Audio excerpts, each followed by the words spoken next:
Bismillahirrahmanirrahim. Assalamualaikum warahmatullahi wabarakatuh. Innal hamdalillah nahmaduhu wa nasta'inuhu wa nastaghfiruh wa na'udzu billahi min shururi anfusina wa min sayyiati a'malina. Man yahdihillahu fala mudilla lahu wa man yudlil fala hadiya lahu. أشهد أن لا إله إلا الله وحده لا شريك له وأشهد أن محمدا عبده ورسوله اللهم صل وسلم وبارك على نبينا محمد وعلى آله وصحبه ومن تبعهم بإحسان إلى يوم الدين وسلم تسليما كثيرا. أما بعد، قال الله تعالى: يا أيها الذين آمنوا اتقوا الله حق تقاته ولا تموتن إلا وأنتم مسلمون.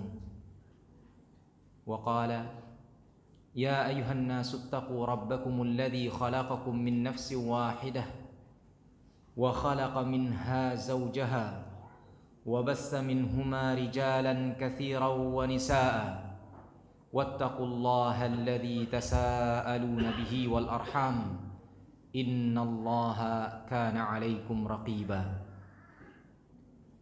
يا أيها الذين آمنوا اتقوا الله وقولوا قولا سديدا يصلح لكم أعمالكم ويغفر لكم ذنوبكم ومن يطع الله ورسوله فقد فاز فوزا عظيما. أيها المستمعون الكرام، فإن خير الكلام كلام الله وخير الهدي هدي محمد صلى الله عليه وسلم وشر الأمور محدثاتها وكل محدثة بدعة وكل بدعة ضلالة وكل ضلالة في النار. Kaum muslimin yang dimuliakan Allah, bersyukur kita atas limpahan rahmat dan karunia dari Allah Subhanahu wa taala, atas limpahan nikmat dari Allah Subhanahu wa taala, nikmat iman, nikmat Islam, nikmat hidayah, nikmat kesehatan, dan juga nikmat kesempatan yang diberikan oleh Allah Subhanahu wa taala kepada kita semua untuk melaksanakan kewajiban kita, untuk menjalin silaturahmi di antara kita, dan untuk mendalami agama kita. Yang hal tersebut semuanya merupakan bekal bagi kita untuk menghadapi hari akhirat. Kemudian selawat serta salam marilah kita ucapkan, kita perbanyak, semoga senantiasa disampaikan kepada baginda Rasulullah sallallahu alaihi wasallam, sehingga kita benar-benar menjadi hamba, menjadi umat yang benar-benar ditunggu oleh Rasulullah sallallahu alaihi wasallam di tepi telaganya.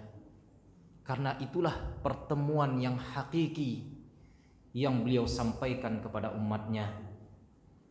Karena siapapun yang bertemu dengan beliau di sana, yang berhasil minum dari telaga Rasulullah sallallahu alaihi wasallam, maka sudah dipastikan dia tidak akan pernah kehausan selama-lamanya. Dipastikan dia akan masuk surga, dan disitulah pertemuan yang hakiki bersama baginda Rasulullah sallallahu alaihi wasallam. Kaum muslimin yang dimuliakan Allah, pada kesempatan kali ini kita akan lanjutkan materi kita dari kitab Syarah Ushulus Salasah, penjelasan tentang 3 dasar pokok yang wajib diketahui oleh setiap muslim.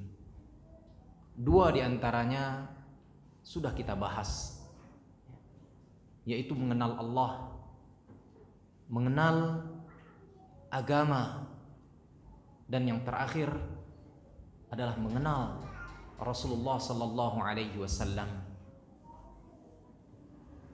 Penulis buku ini menyebutkan 3 hal tersebut dengan istilah bahasa Arab. Yang pertama adalah al-mursil, dan yang kedua adalah ar-risalah, dan yang ketiga adalah ar-rasul atau al-mursal. Dan insyaallah kita akan membahas yang ketiga, dasar yang wajib diketahui oleh setiap muslim adalah mengenal nabinya, mengenal Nabi Muhammad sallallahu alaihi wasallam. Tentu di dalam kitab ini sedikit dibahas tentang Rasulullah sallallahu alaihi wasallam, karena kita berbicara tentang akidah, tauhid.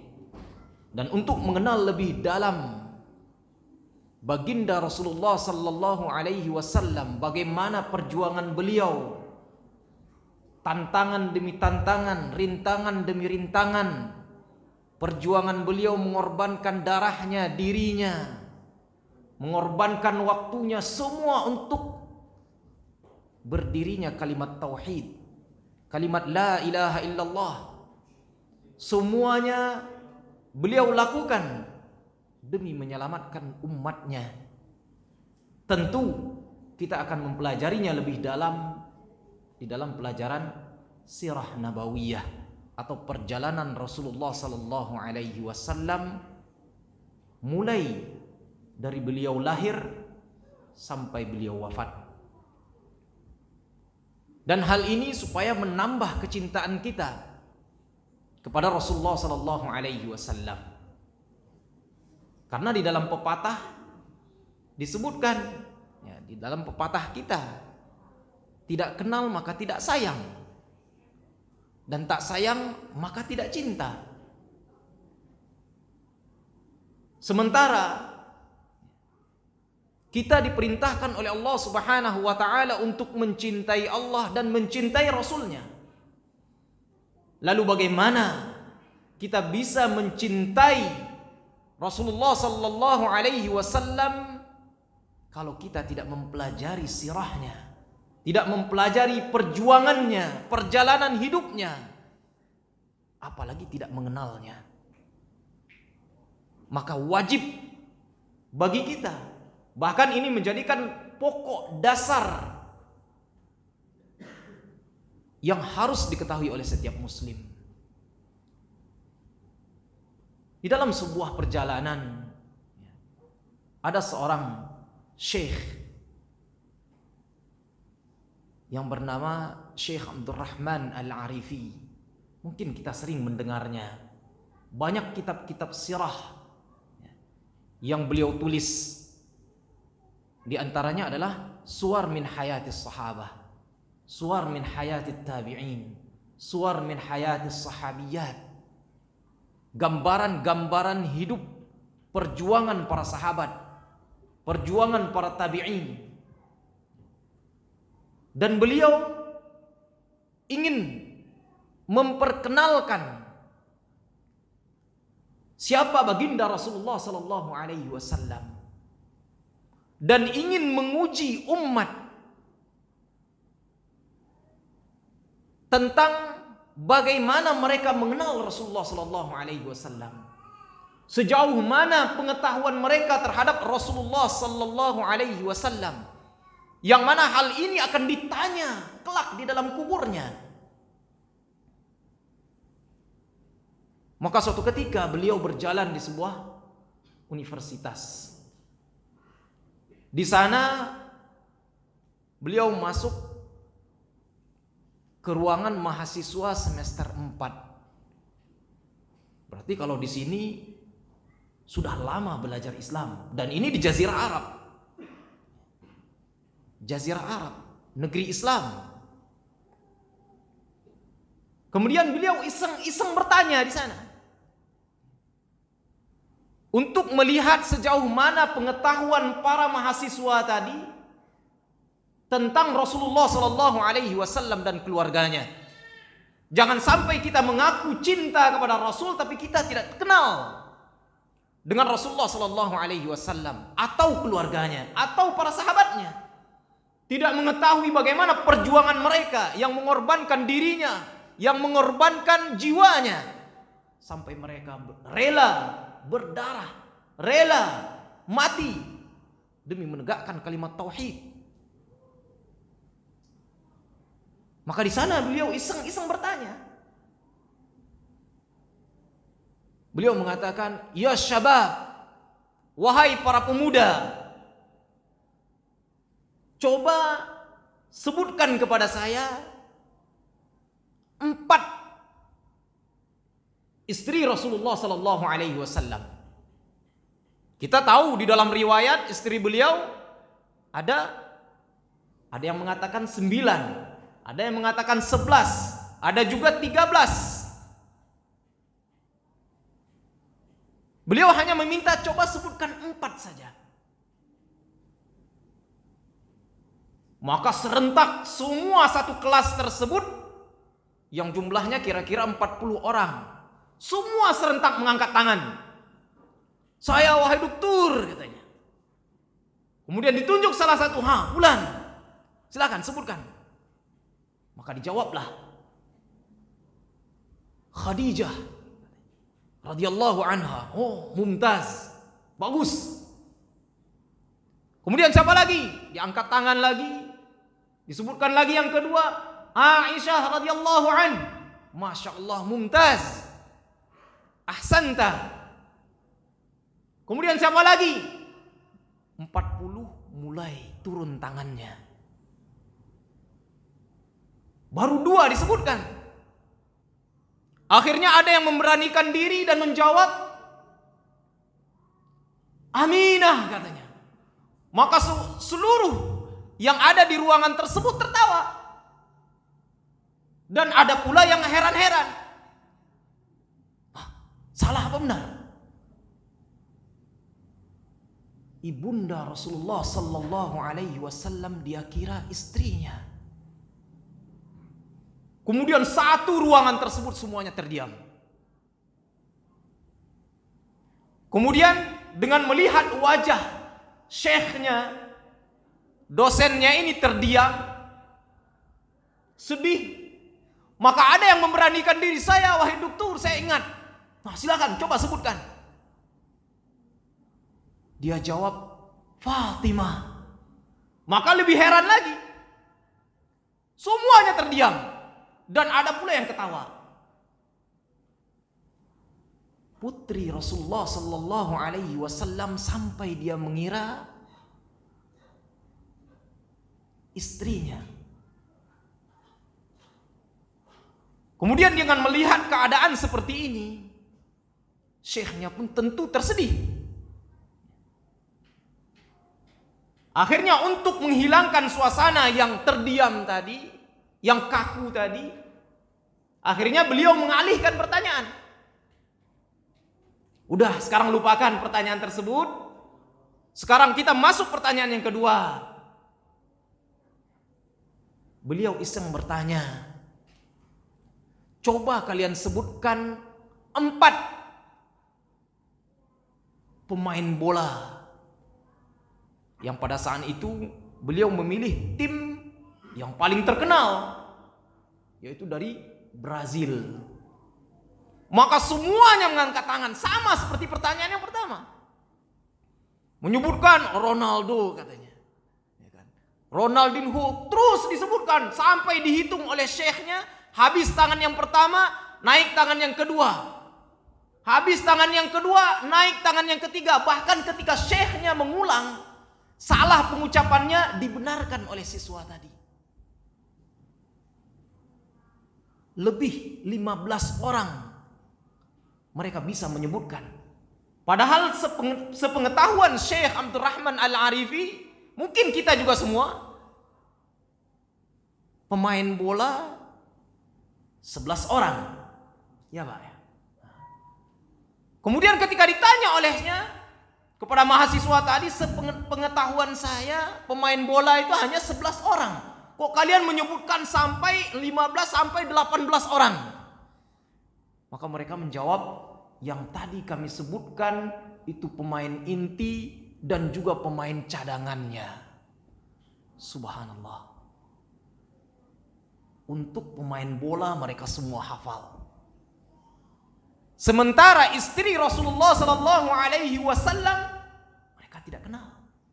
Sahabat Rasulullah sallallahu alaihi wasallam yang memperjuangkan agamanya mereka tidak kenal.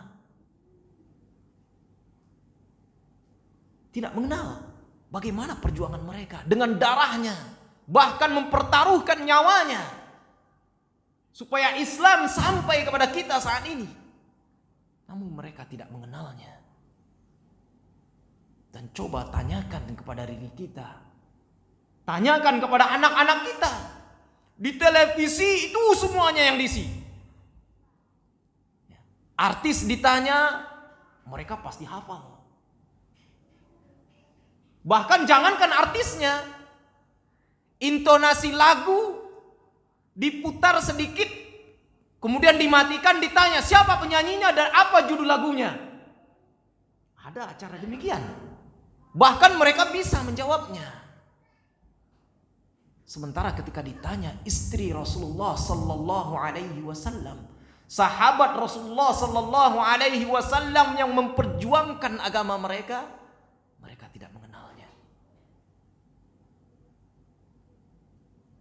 Maka ketika seperti ini disampaikan oleh Syekh Abdurrahman Al-Arifi kepada para mahasiswa tersebut, maka mereka banyak yang beralasan. Mungkin alasan itu sama dengan alasan kita. Alasan mereka adalah semua atlet bola, artis-artis dan lain sebagainya, semua media-media menyampaikannya. Televisi, handphone, media cetak, koran dan lain sebagainya, semuanya isi itu. Maka wajar saja kami semua hafal ya Syekh. Sementara baginda Rasulullah, perjalanan para sahabat, istri Rasul tidak pernah disebutkan di media-media tersebut. Maka Syekh Abdurrahman Al-Arifi teringat sebuah ayat tentang orang-orang kafir menjawab alasan mereka tidak mengenal Rasulullah sallallahu alaihi wasallam. Am lam ya'rifu rasulahum. Am lam ya'rifu rasulahum. Apakah mereka tidak mengenal Rasul mereka? Atau mereka hanya sekedar mengingkarinya? Maka kaum muslimin yang dimuliakan Allah Subhanahu wa taala, dasar pokok yang wajib diketahui oleh setiap muslim yang ketiga adalah mengenal baginda Rasulullah sallallahu alaihi wasallam. Dan tentu saja di dalam kitab tauhid, kitab akidah tidak panjang dibahas. Ini dibahas di dalam sirah nabawiyah atau suwar min hayatis sahabah wat tabi'in wat tabi' tabi'in. Di sini Syekh Muhammad bin Abdul Wahhab menjelaskan secara singkat tentang Rasulullah sallallahu alaihi wasallam, hal yang menjadi doruri, yang menjadi pokok yang wajib kita ketahui. Inilah yang beliau sebutkan. Wa huwa Muhammad bin Abdullah bin Abdul Muttalib bin Hashim wa Hashim bin Quraisy wa Quraisy min al-Arab wal Arab min zurriyyati Ismail bin Ibrahim al-Khalil alaihi wa ala nabiyyina afdhalus salat wassalam. Beliau adalah Muhammad bin Abdullah bin Abdul Muttalib bin Hashim, dan Hashim adalah dari Quraisy, dan Quraisy adalah dari Arab, dan Arab adalah dari keturunan Nabi Ismail bin Ibrahim alaihi salam. Dan di dalam sebuah hadis yang diriwayatkan oleh Imam Muslim, Rasulullah sallallahu alaihi wasallam bersabda, "Inna Allah astafa Kinanata min waladi Ismail, wastafa Quraisyan min Kinanah, wastafa min Quraisyin bani Hashim, wastafani min bani Hashim. Allah telah memilih Kinanah dari keturunan Nabi Ismail, kemudian memilih Quraisy, kabilah Quraisy dari Kinanah, dan memilih Quraisy tersebut dari Bani Hashim. Dan Allah Subhanahu wa taala memilihku dari Bani Hashim. Asal usul keturunan Rasulullah sallallahu alaihi wasallam yang beliau sebutkan sampai kepada Nabi Ibrahim, sampai kepada Nabi Ismail bin Ibrahim alaihi wassalam, yang mana Nabi Ibrahim memiliki dua istri, Hajar dan juga Sarah. Sarah melahirkan Nabi Ishak, dan dari Nabi Ishak banyak nabi-nabi yang lahir setelahnya. Kemudian dari istri yang kedua, Hajar, lahirlah Nabi Ismail alaihissalam. Dan tidak ada nabi yang lahir darinya kecuali Nabi Muhammad sallallahu alaihi wasallam.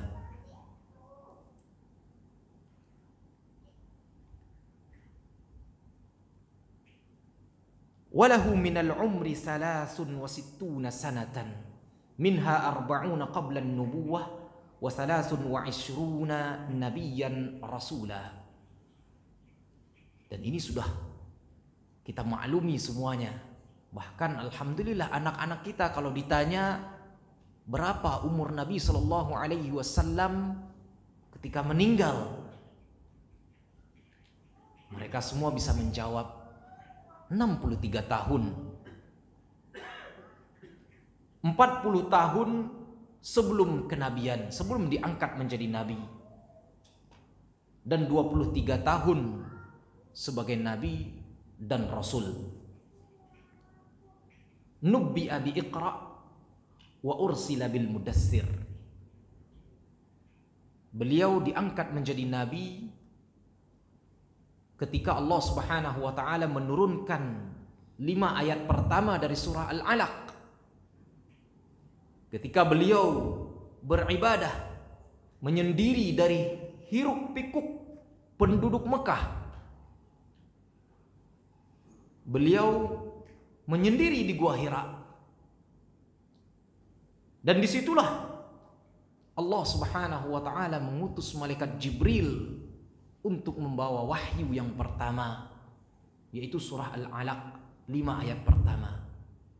Dan hal ini disebutkan di dalam hadis Nabi sallallahu alaihi wasallam yang diriwayatkan oleh Imam Bukhari dan Muslim dari hadis Aisyah radhiyallahu anha, yang mana ketika Rasulullah sallallahu alaihi wasallam yata'abbad atau yatakhannas fi ghari Hira, datanglah malaikat Jibril kepada beliau dan memerintahkan untuk membaca Iqra.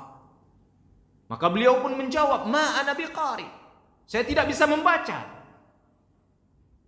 Maka malaikat Jibril pun mendekap beliau, memeluk beliau sampai beliau kedinginan. Kemudian diperintahkan lagi Iqra.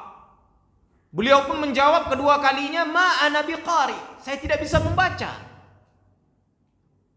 Begitu yang ketiga kalinya, malaikat Jibril pun memerintahkan Iqra. Beliau tetap menjawab, ma ana biqari, saya tidak bisa membaca. Kemudian malaikat Jibril pun membacakan Iqra bismi rabbikal ladzi khalaq, khalaqal insana min 'alaq, Iqra wa rabbukal akram, alladzi 'allama bil qalam, 'allamal insana ma lam ya'lam. Dengan turunnya surah Al-Alaq, maka beliau diangkat menjadi seorang nabi. Kemudian setelah itu terhenti wahyu. Kemudian turun lagi wahyu yang pertama setelah terhenti. Disitulah beliau diangkat menjadi Rasul, yaitu awal surah Al-Muddatsir. Datanglah perintah di sini untuk menyampaikan, untuk memberikan peringatan. Ketika beliau menyendiri, datanglah sesosok tubuh yang beliau tidak mengenalnya. Akhirnya beliau ketakutan dan pulang, minta diselimuti oleh istrinya, dan diselimuti oleh istrinya Khadijah radhiyallahu anha. Kemudian di sanalah turun wahyu yang kedua atau wahyu yang pertama setelah terhenti, yaitu surah Al-Muddatsir. Dan disinilah beliau diangkat menjadi seorang Rasul yang isinya adalah berdakwah, menyampaikan peringatan. Ya ayyuhal muddatsir, wahai orang yang berselimut, qum, bangunlah, fa'anzir, berilah peringatan, anzir qaumaka minasyirk, sebagaimana yang disebutkan di dalam tafsir Ibnu Katsir, peringatkanlah umatmu dari kesyirikan, wa yad'u ila tauhid, dan serulah mereka kepada tauhid, hanya menyembah Allah Subhanahu wa taala semata. Wa rabbaka fakabbir, azim rabbaka bit tauhid, agungkanlah Rabbmu, besarkanlah Rabbmu dengan tauhid, dengan memberikan ibadah hanya kepadanya. Karena jikalau kita menyekutukan Allah Subhanahu wa taala di dalam haknya, memberikan hak tersebut kepada yang lain selain Allah Subhanahu wa taala, berarti kita mengecilkan Allah Subhanahu wa taala, menyamakan Allah Subhanahu wa taala dengan makhluknya yang kecil. Sementara Allah Subhanahu wa taala akbar, wa rabbaka fakabbir, azim rabbaka bit tauhid, agungkanlah Rabbmu dengan tauhid, dengan mengibadatinya dan hanya kepadanya beribadah. Wa thiyabaka fatahhir, yakni tahhir a'malaka minasyirk atau anisy-syirk, bersihkan semua amalan-amalanmu dari bentuk kesyirikan.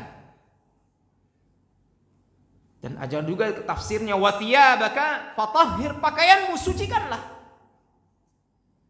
Warrujza fahjur, al-asnam utrukha, tinggalkanlah berhala-berhala yang disembah oleh orang-orang kafir, yang disembah oleh orang-orang musyrik, tinggalkan semuanya. Dan tinggalkan pelaku-pelaku syirikan tersebut. Inilah dakwah Rasulullah sallallahu alaihi wasallam, dakwah tauhid, dan memerangi perbuatan syirik dan pelaku-pelaku syirik tersebut. Akhadha ala hadha 10 sinin yad'u ila at-tauhid, wa ba'da al-'ashri urija bihi ila as-sama' wa furidat alaihi salawatul khams. Beliau menyampaikan akidah, menyampaikan tauhid, mengajarkan akhlak, mengajarkan silaturahim, mengajarkan sedekah. Beliau menyampaikan hal ini selama 10 tahun lamanya. Jadi perkara akidah, perkara akhlak, perkara tauhid dan silaturahmi yang senantiasa beliau jaga, beliau menyampaikan hal ini selama 10 tahun. Kemudian setelah itu beliau dimi'rajkan oleh Allah Subhanahu wa taala ke langit. Wa furidat alaihi salawatul khams, dan diwajibkan kepada beliau salat 5 waktu. Dan di hadis Mi'raj yang sangat panjang, hiwar di dalam hadis tersebut, Allah Subhanahu wa taala mewajibkan kepada umat beliau, umat Islam, 50 salat sehari semalam. Kemudian ketika beliau turun menerima, bertemu dengan Nabi Musa alaihi salam, kemudian Nabi Musa bertanya, apa yang telah diperintahkan oleh Rabbmu kepadamu untuk umatmu? Maka beliau menjawab, 50 salat sehari semalam. Maka Nabi Musa mengatakan, irji' ila rabbik, kembalilah kepada Rabbmu, mintalah keringanan, karena sungguh umatmu tidak akan sanggup melaksanakannya. Maka Nabi Muhammad pun kembali kepada Allah Subhanahu wa taala meminta keringanan, sehingga salat diwajibkan oleh Allah Subhanahu wa taala 5 salawatin atau salawatul khams, 5 salat sehari semalam. Wa shalla fi Makkah 3 sinina wa ba'daha umira bil hijrati ila al Madinah. Beliau salat di Mekah 3 tahun lamanya. Kemudian beliau hijrah ke Madinah disebabkan gangguan, disebabkan orang-orang kafir yang senantiasa menyakiti beliau dan menyakiti sahabat-sahabat beliau, kaum muslimin yang menjadi pengikut beliau di kota Mekah. Sehingga Allah Subhanahu wa taala mengizinkan beliau untuk hijrah ke Madinah. Hijrah secara bahasa adalah pindah. Intiqal min baladi syirki ila baladi Islam. Pindah dari negeri yang penuh dengan kesyirikan kepada negeri Islam. Hijrah secara bahasa adalah meninggalkan, pindah dari suatu tempat atau dari suatu negeri kepada negeri yang lain. Ini makna makna umumnya. Adapun makna khususnya atau makna yang tadi makna khasnya, sekarang makna umumnya, hijrah dari segala perkara yang Allah Subhanahu wa taala larang. Dan hijrah ini akan selalu ada sampai hari kiamat. Wal hijratu fariidatun ala hadhihi al ummah min baladi syirki ila baladi Islam wa hiya baqiyatun ila an taquma as-sa'ah. Adapun hijrah yang beliau sampaikan dalam hadisnya, la hijrata ba'dal fath, tidak ada lagi hijrah setelah penaklukan, adalah hijrah dari Mekah ke Madinah. Tidak ada lagi hijrah setelah Mekah ditaklukkan. Adapun hijrah dari negeri kesyirikan, dari negeri kufar kepada negeri Islam, akan senantiasa ada sampai hari kiamat. Hal ini di dalam firman Allah Subhanahu wa taala, innal ladzina tawaffahumul malaikatu zalimi anfusihim qalu fima kuntum qalu kunna mustad'afina fil ard qalu alam takun ardullahi wasi'ah fatuhajiru fiha faulaika ma'wahum jahannam wa sa'at masira. Sesungguhnya orang-orang yang diwafatkan oleh para malaikat, malaikat maut, yang mana mereka tidak mau hijrah ketika datang perintah hijrah. Padahal mereka adalah orang-orang yang tertindas di negara penuh kesyirikan, di negara kufar. Pada saat itu adalah kota Mekah. Mereka menyembunyikan keimanannya, sementara para sahabat Rasulullah SAW sudah hijrah ke kota Madinah. Mereka beralasan, kunna mustad'afina fil ardh. Maka Allah katakan, alam takun ardullahi wasi'ah. Bukankah bumi Allah ini luas? Kenapa kalian tidak meninggalkan negeri kufar tersebut, negeri yang penuh kesyirikan, karena kalian tidak bisa beribadah dengan tenang di dalamnya. Kalian tidak bisa mentauhidkan Allah Subhanahu wa taala di dalamnya. Kenapa kalian tidak tinggalkan? maka Allah katakan faulaika ma'wahum jahannam wa sa'at masira. Orang yang tetap teguh pendiriannya di negeri kufar, di negeri yang penuh kesyirikan, yang dia tidak bisa mentauhidkan Allah di dalamnya, maka mereka tempat kembalinya adalah neraka. Dan neraka tersebut adalah seburuk-buruk tempat kembali. Illal mustad'afin. Dan Allah kecuali orang-orang yang lemah. Minar rijali wan nisa, dari orang-orang yang tua atau para perempuan, wal wildan la yastati'una hilatan wa la yahtaduna sabila, yang mereka tidak tahu jalan, yang mereka tidak bisa berjalan, dan tidak ada yang menunjuki jalan bagi mereka.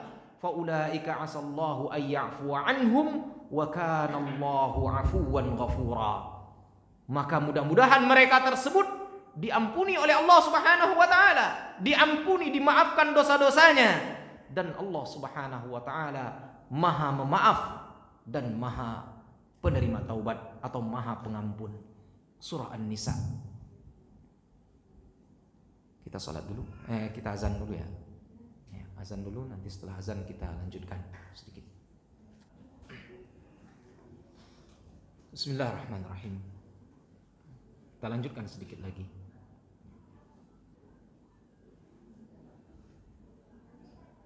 Firman Allah Subhanahu wa taala juga di dalam surah Al-Ankabut ayat 56.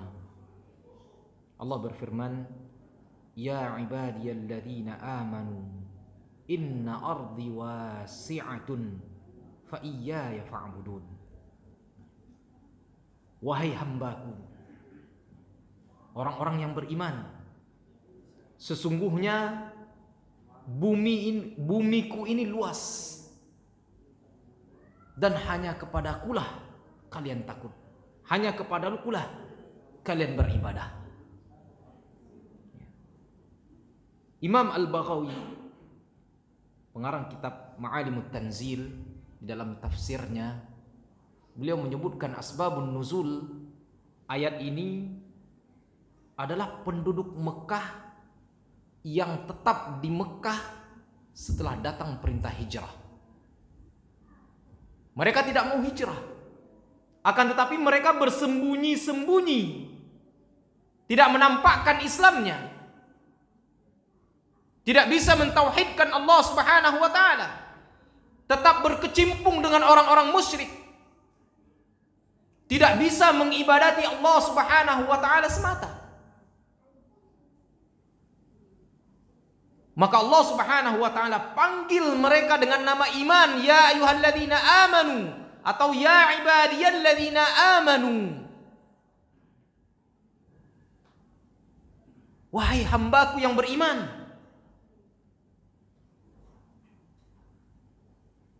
Dan mereka diperintahkan untuk hijrah oleh Allah Subhanahu wa taala.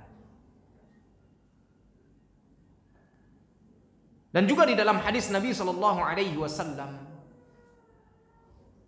tentang hijrah ini, di dalam hadis yang diriwayatkan oleh Imam Ahmad, Abu Daud, dan disahihkan oleh Imam Al-Albani, Syekh Albani, Rasulullah sallallahu alaihi wasallam bersabda, "La tanqati'ul hijratu hatta tanqati'ut taubah, hatta tanqati'at taubah. Wala tanqati'ut taubah hatta tatlu'a asy-syamsu min maghribiha." Hijrah tidak akan pernah terputus sampai taubat terputus. Dan taubat terputus tidak akan pernah terputus kecuali matahari sudah terbit dari sebelah barat. Dari hadis ini kita bisa pahami bahwasanya hijrah akan selalu ada sampai hari kiamat. Maksudnya hijrah, sebagaimana tadi yang kita jelaskan, hijrah dari negeri kufar, dari negeri yang penuh dengan kesyirikan. Sementara kita di sana tidak bisa menampakkan keislaman kita, tidak bisa mentauhidkan Allah Subhanahu wa taala di negeri tersebut. Umpamanya ketika kita salat, ketika kita beribadah mentauhidkan Allah, kita akan diperangi, kita akan dibunuh. Maka hijrah dari tempat tersebut wajib hukumnya. Dan juga di dalam riwayat Imam Bukhari dan Muslim, Rasulullah sallallahu alaihi wasallam bersabda, "La taqumu as-sa'atu hatta tatlu'a asy-syams min maghribiha. Fa idza ra'aha an-nasu amana man 'alaiha, fadzaka hina la yanfa'u nafsan imanuha lam takun amanat min qabl." Tidak akan pernah kiamat itu terjadi sampai tanda yang besar muncul, yaitu matahari terbit dari sebelah barat. Dan apabila manusia sudah melihat hal tersebut, kemudian dia beriman, maka tidak ada lagi manfaat imannya. Hal ini sebagaimana dalam surah Al-An'am disebutkan, la yanfa'u nafsan imanuha lam takun amanat min qabl. Tidak ada manfaat imannya jika saat itu dia beriman, jika sebelumnya dia tidak beriman kepada Allah Subhanahu wa taala.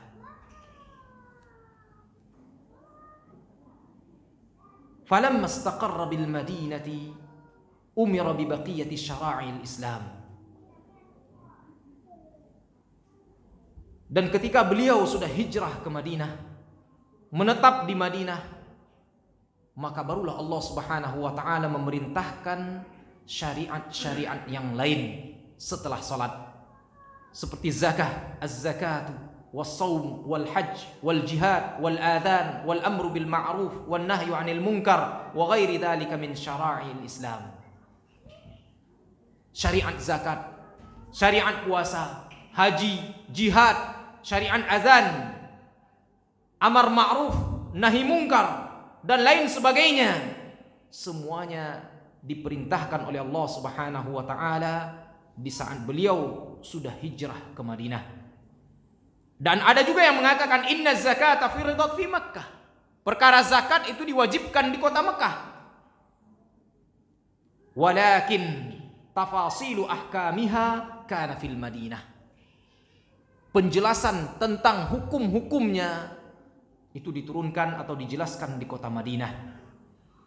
Wa furidatis siyam, kemudian setelah itu diwajibkan puasa. Fi sanati tsaniyati minal hijrah, yaitu pada tahun kedua dari hijrah, setelah 2 tahun di Madinah. Fa shama an-nabiy sallallahu alaihi wasallam 9 ramadhanatin faqat. Jadi Rasulullah sallallahu alaihi wasallam puasa Ramadan 9 kali. Hanya tersisa 9 tahun usia beliau sallallahu alaihi wasallam. Wa furidal hajj fi sanati at-tasi'ah min al-hijrah 'ala as-sahih. Dan juga perkara haji itu diwajibkan pada tahun ke-9 dari hijrah. Itu dalam hadis yang sahih. Dan ada juga yang mengatakan tahun ke-8. Wa umira bil adhan lis-salati wa lam yakun masyru'an qabla dhalik. Begitu juga dengan perintah azan, yang sebelumnya belum ada perintah azan. Wa syuri'a al-amru bil ma'ruf wan nahyi 'anil munkar wal jihad fasuyirat as-saraya wal juyus fil Madinah li ghazwil kuffari wa harbihim. Kemudian juga diperintahkan atau disyariatkan amar ma'ruf, nahi munkar, jihad, yaitu ketika di kota Madinah. Kemudian di sanalah disusun oleh Rasulullah sallallahu alaihi wasallam tentara-tentara yang sebelumnya belum ada tentara dalam Islam. Ketika di Mekah belum ada tentara yang disusun oleh Rasulullah sallallahu alaihi wasallam, disusunnya baru di kota Madinah. Karena di sanalah baru ada perang terjadi untuk memerangi orang-orang kafir. Lianna ad-daulatan nabawiyyah taqawwanat fil Madinah. Karena negeri Islam, negeri Nabawi yang beliau dirikan adalah di kota Madinah. Akhadha ala hadha 10 sinin wa ba'daha tufiya salawatullahi wa salamuhu alaihi. Dan di Madinah beliau menyampaikan dakwah, beliau mengajarkan syariat selama 10 tahun. Dan setelah itu Allah Subhanahu wa taala mewafatkan beliau. Wa dinuhu baqin wa hadha dinuhu la khaira illa dalla al-ummatu alayhi, dalla al-ummata alayhi. Beliau meninggal, akan tetapi agamanya tetap ada sampai hari kiamat. Dan saat ini kita berada di atas agama yang beliau perjuangkan dengan darahnya, dengan dirinya, dengan hartanya. Begitu juga para sahabat-sahabatnya. Beliau memperjuangkan agama ini selama 23 tahun. Kemudian dilanjutkan oleh para sahabatnya. Dan kita saat ini berada di atas agama tersebut. Dan agama tersebut akan terus kekal sampai hari kiamat. La khaira illa dallal ummata alaihi. Tidak satupun kebaikan kecuali beliau telah mengajarkan umat kepadanya, telah menunjukkan umat kepadanya.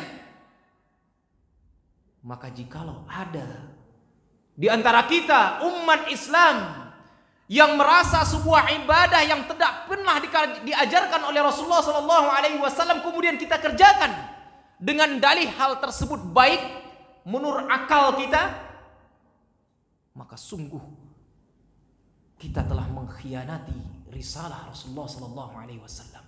Kita telah menganggap Rasulullah SAW telah mengkhianati risalah, karena tidak ada satupun kebaikan kecuali Rasulullah SAW sudah mengajarkan umat tentang kebaikan tersebut, sudah menunjukkan umat kepada kebaikan tersebut. Wala syarra illa hadzaraha min. Dan tidak ada keburukan kecuali Rasulullah SAW telah memperingatkan umat dari hal tersebut. Asyirk wa jami'u ma yakrahu wa ma yakrahu Allahu wa ya'bah. Kemudian diperjelaskan lagi, wal khair, kebaikan yang diajarkan oleh Rasulullah SAW dan tidak ada satupun yang beliau tinggalkan kecuali beliau pasti menunjukkan umat. Yang dimaksud dengan khair di sini adalah at-tauhid wa jami'u ma yuhibbuhu Allah wa yardah. Adalah tauhid dan segala sesuatu yang Allah cintai dan Allah ridai. Itulah ibadah. Sebagaimana kita mempelajari, ibadah itu adalah ismun jami'un likulli ma yuhibbuhu Allah wa yardah. Segala sesuatu, ismun jami' mencakup segala-galanya. Segala sesuatu yang Allah cintai, segala sesuatu yang Allah ridhai, dari perkataan, perbuatan, dan juga niat di dalam hati kita. Itu adalah kebaikan. Dan semuanya Rasulullah SAW sudah mengajarkannya. Maka ini sebuah pelajaran besar bagi kita. Jika seandainya ada perkara-perkara bid'ah yang kita sangka itu adalah hasanah, yang kita sangka itu adalah baik menurut akal kita,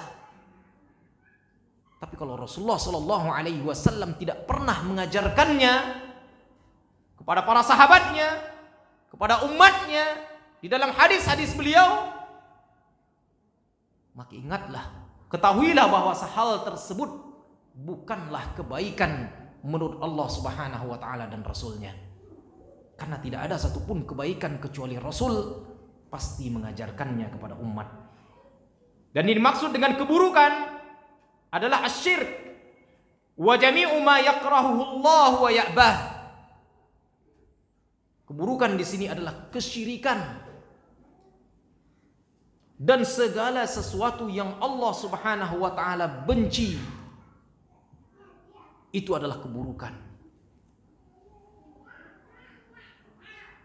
Ba'athahu Allahu ila an-nasi kaffatan faftaradallahu ta'atahu ala jami'is tsaqalain al-jinni wal ins.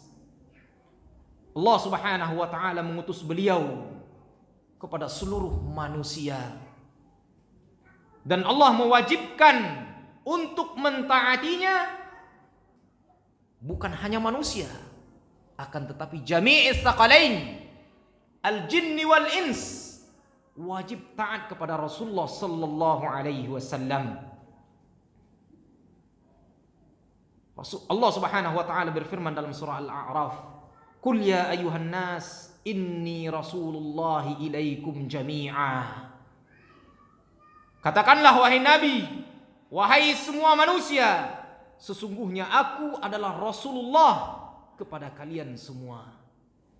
Maka jika ada pemikiran liberal yang mengatakan semua agama sama, Yahudi, Nasrani, Majusi dan lain sebagainya,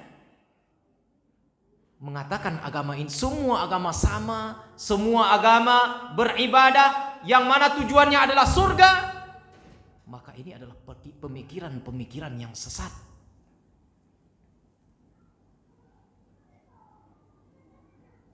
Karena Rasulullah sallallahu alaihi wasallam diutus kepada seluruh umat. Rasulullah sallallahu alaihi wasallam bersabda di dalam hadis yang diriwayatkan oleh Imam Bukhari, Imam Muslim, dari Abi Hurairah radhiyallahu an, Rasulullah sallallahu alaihi wasallam bersabda, "Walladzi nafsi Muhammadin biyadihi la yasma'u bi ahadun min hadhihi al-ummah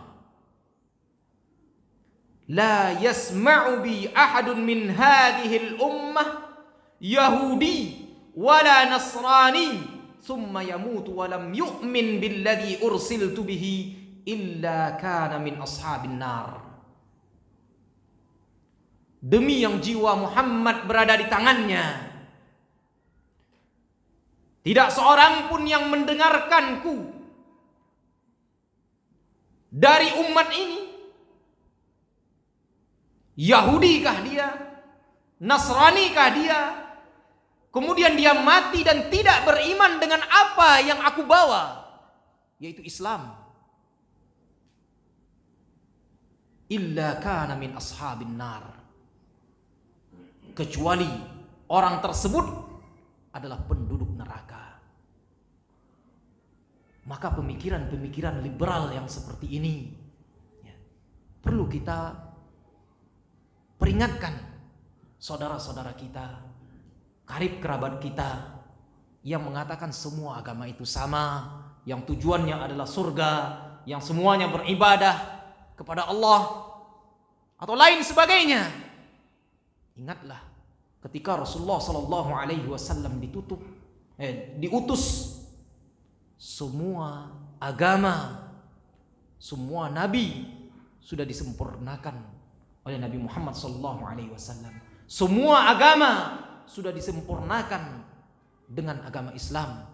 Maka tidak ada lagi agama setelah itu kecuali agama yang dibawa oleh baginda Rasulullah sallallahu alaihi wasallam. Mungkin sampai di sini saja untuk pertemuan kali ini. Insyaallah akan kita lanjutkan di pertemuan yang akan datang. Jadi kitab Syarah Ushulus Salasah insyaallah tinggal 1 kali pertemuan lagi. Kemudian mudah-mudahan bisa kita lanjutkan dengan kitab yang ketiga, yaitu kitab Nawaqidul Islam. Naktafi bihadzal qadar wa nakhtatim bi qiraati hamdalah wa kafaratul majlis. Alhamdulillah rabbil alamin, subhanakallahumma bihamdik, asyhadu an la ilaha illa anta, astaghfiruka wa atubu ilaik. Assalamualaikum warahmatullahi wabarakatuh.